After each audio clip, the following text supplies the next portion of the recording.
Well, good morning, afternoon, and evening. Um, for those of you who are new or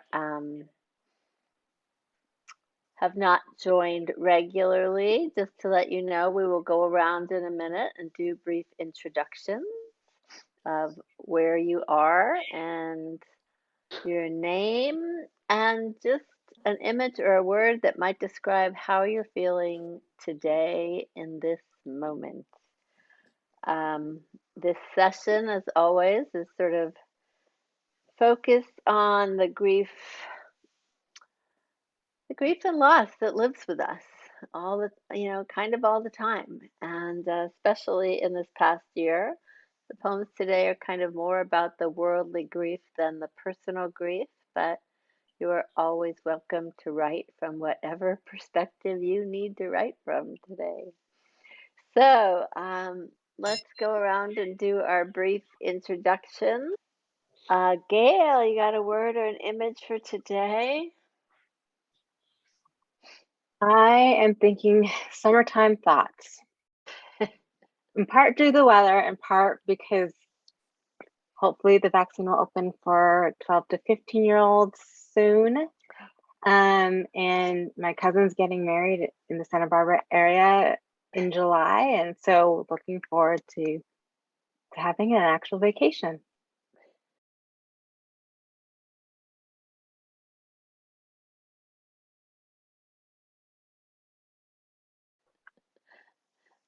All right. Yay.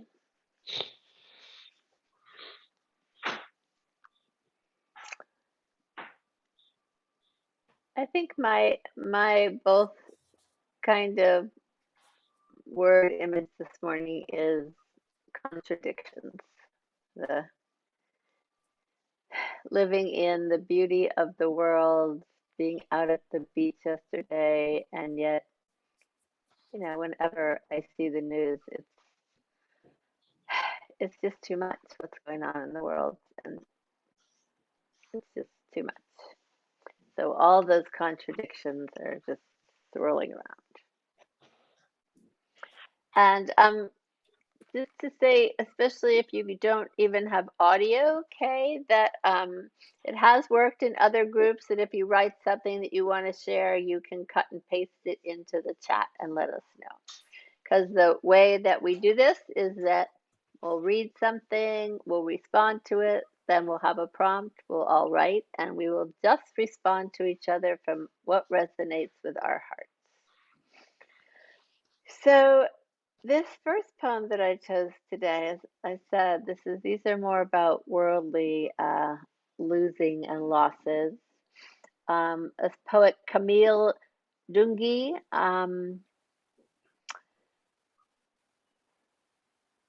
and what she says is that she wrote this poem while teaching as a staff poet at the Community of Writers Poetry Workshop, where everyone was asked to write a poem every day. And she said, I often find that the exhaustion that comes from maintaining a daily writing practice opens me to surprising and rewarding avenues of inquiry. So the title of this poem kind of says it all. In her mostly white town, an hour from Rocky Mountain National Park, a Black poet considers centuries of protests against racial violence. And just, are you guys hearing noise in my background? No? Okay, good.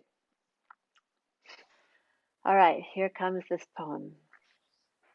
Imagining Rocky Mountain National Park up in the Rocky Mountains.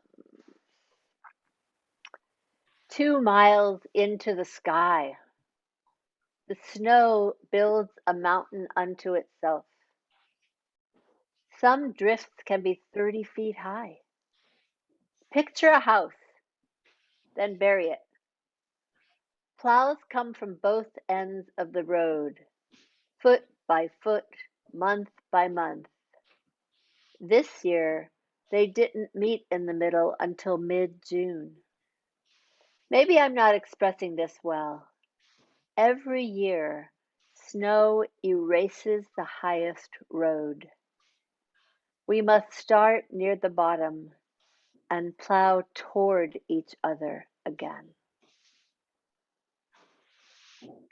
I'll read it once more. In her mostly white town, an hour from Rocky Mountain National Park, a Black poet considers centuries of protests against racialized violence. 2 miles into the sky, the snow builds a mountain unto itself. Some drifts can be 30 feet high. Picture a house, then bury it. Plows come from both ends of the road, foot by foot, month by month. This year, they didn't meet in the middle until mid-June. Maybe I'm not expressing this well. Every year, snow erases the highest road. We must start near the bottom and plow toward each other again.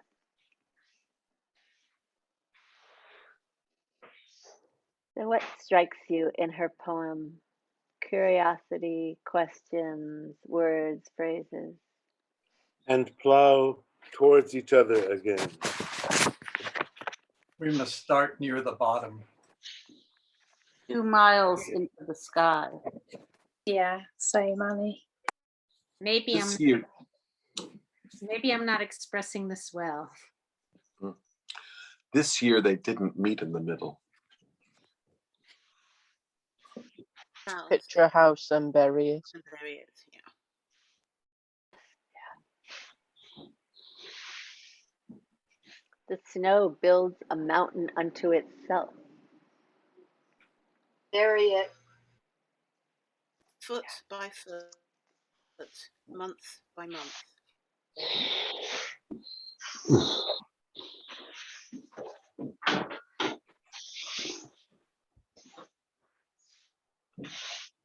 So, as always, if there's a phrase, a line, an idea that catches you, go ahead and use that as your prompt.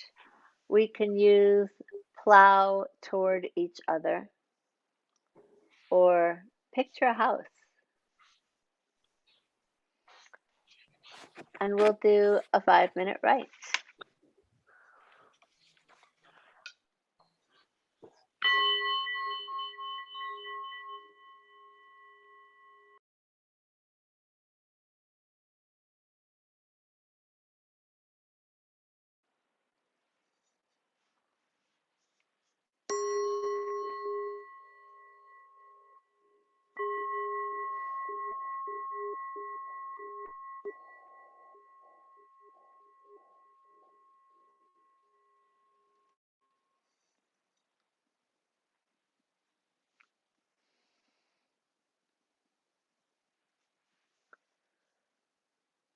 Who would like to start the reading?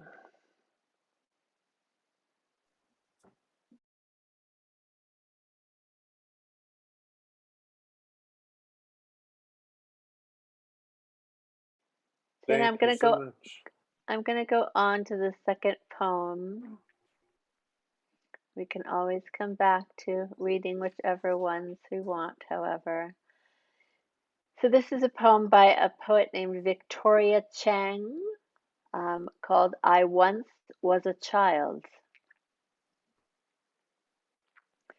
which just reminds me to also tell you that those of you who live here and get PBS stations, there was an amazing documentary about Amy Tan on last night that was so Wonderful.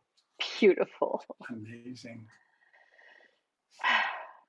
I Once Was a Child by Victoria Chang. I once was a child, am someone's child. Not my mother's, not my father's.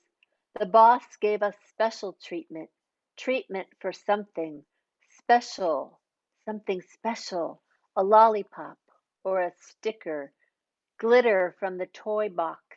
The better we did, the better the plastic prize made in China.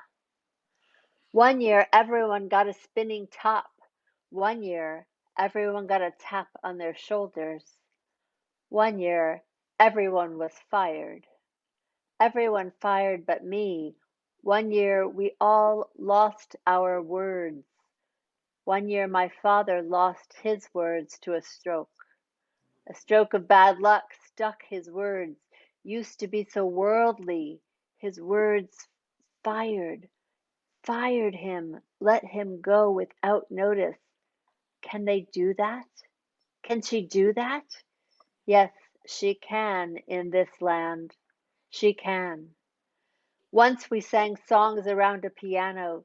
This land is your land. This land is my land. In this land, someone always owns the land.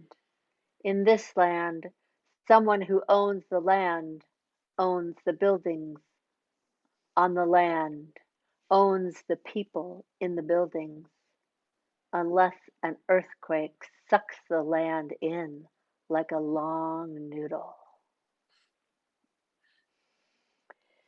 I'll read it one more time.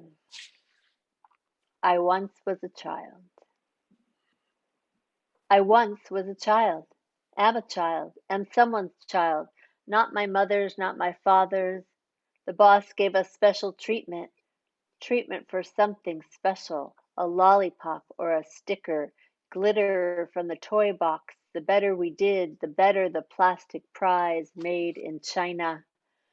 One year, everyone got a spinning top. One year, everyone got a tap on their shoulders. One year, everyone was fired. Everyone fired but me. One year, we all lost our words. One year, my father lost his words to a stroke. A stroke of bad luck stuck his words. Used to be so worldly, his words. Fired him. Let him go without notice. Can they do that? Can she do that?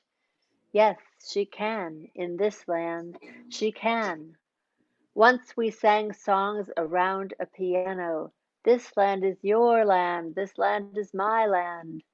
In this land, someone always owns the land. In this land, someone who owns the land owns the buildings on the land, owns the people in the buildings, unless an earthquake sucks the land in like a long noodle.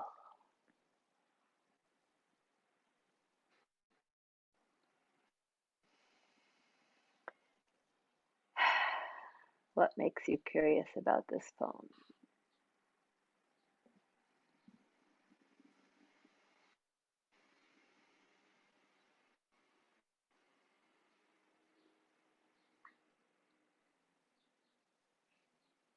An earthquake sucks the land in like a long noodle.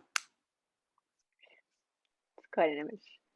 His words fired him, let him go without notice.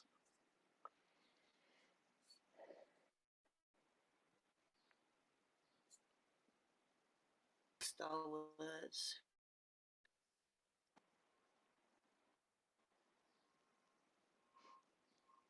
Owns the land, owns the buildings on the land, owns the people in the buildings.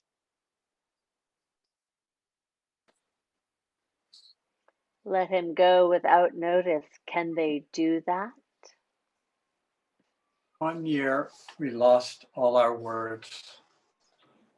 Yeah.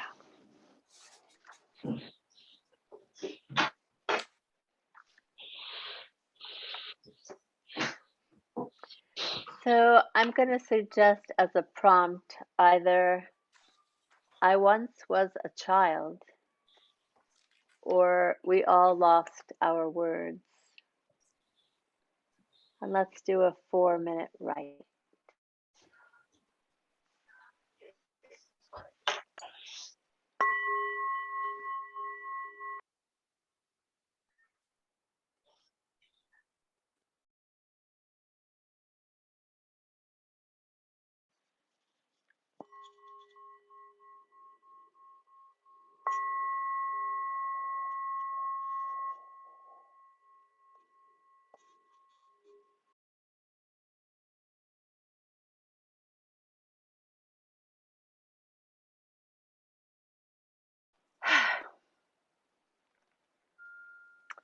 just always such gratitude for the ways we let let these words come through. They are definitely not lost. We have not lost words this year. I mean, yes, we have, but we have found many, many words. Keep finding them, keep sending them to us. When you've written something that you're willing to share, please send it. If you have other poems that really strike you and think they'd be good for reading here, please send those to me. Take good care, and we will all see each other again soon.